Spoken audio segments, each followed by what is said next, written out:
দেখো, রাত্রির 10টার সময় কেউ যদি বলে আমি এখন মোমো খাবো, মোমো খাওয়ার আবদার হয়, তাহলে তো কিছু বলার থাকে না। সেটা যদি হয় মেয়ে, তাহলে তার কোনো রক্ষেই নেই, বানাতেই হবে তোমাকে। দেখো, বাড়ি এসে দেখি সে মোটামুটি মোমো তৈরির জন্য আটাটা মেখে রেখেছে, ময়দা আর কি, আর সব কিছু জোগাড় করে রেখেছে, সবজিগুলোকে চপিং করে রেখেছে, এমনকি চিকেনটাকে পর্যন্ত সে গ্রেট করে রেখে দিয়েছে। এইবার বলে সে মোমো বানা, মোমো খাবো।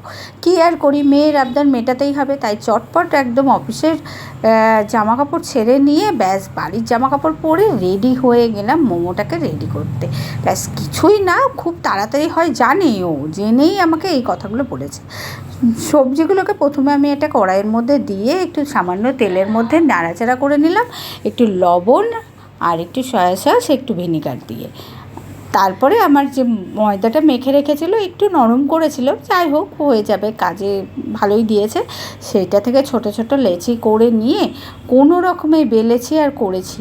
কারণ ঘড়িতে তখন অলরেডি 10টা বেজে গেছে, 10:30 বাজতে চায়। এখন 10:30 11টার সময় যদি কেউ মোমো খায়, তার অবস্থাটা বুঝতে পারছো।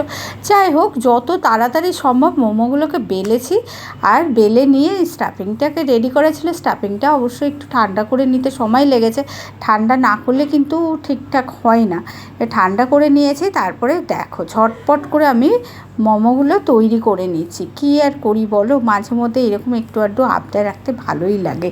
আর যেহেতু ও একটু বাইরের খাবার পছন্দ করে না, সবসময় বলে যে মা তুমি এটা বানাও, মা তুমি ওটা বানাও, মা এটা করে দাও, সেক্ষেত্রে আমারও মনে হয় যেন যাজ্ঞা বাইরের খাবার খাওয়ার থেকে বাবা ঘরে যেরকম বানিয়ে দিই ওর সেটাই খুব ভালো লাগে এবং খুব ভালোবেসে খায়। এই জন্য আমি ঘরেতেই ওর জন্য মোমোগুলো প্রিপেয়ার করে নিই। এর আগে তোমাদের অনেকবার দেখিয়েছি মোমো তৈরি, তবে দেখো আজকেরগুলো খুব একটা ভালো হয়নি, কারণ খুব তাড়াতাড়ি আমি এগুলোকে রেডি করে নিয়েছি। এইবার যে গরম জলের মধ্যে খানিকটা লবণ আর একটু সয়া সস দিয়ে গরম জলটাকে ফুটতে দিয়ে তার মধ্যে মোমোগুলো স্টিম করতে বসিয়ে দিয়েছি, ব্যাস এইটুকুনি। এর জন্য কোনো আমি আলাদা করে প্রিপেয়ার হইনি।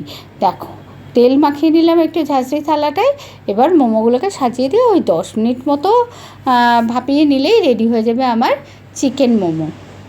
এটার জন্য আমি আলাদা করে স্যুপ তৈরি করিনি, কারণ স্যুপ তৈরি করতে গেলে আবার সবজিগুলোকে আমাকে রেডি করে তার জন্য স্যুপ বানাতে হবে। যাই হোক, শুধু জলের মধ্যে একটুখানি চিলি সস, ভিনিগার বা জাতীয় দিলে মোমোটার টেস্ট এমনিই ভালো হয়ে যায়, আর শুধু জলে ভাপালেও ভালো লাগে খেতে।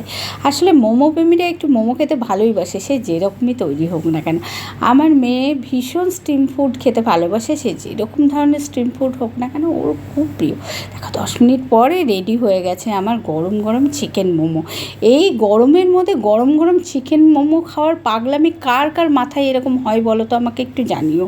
দেখো রেডি হয়ে গেছে এবং মোমোগুলো দেখিয়ে দিচ্ছি কতটা সুন্দর হয়েছে। তাড়াতাড়ি করে করলেও কিছু রান্না খুব সুন্দর হয় খেতে এবং স্বাদেও অপূর্ব হয়। তোমরাও একবার বানিয়ে নাও এইভাবে, চটপট করে খেয়ে বলো কেমন হয়েছে আমার এটা।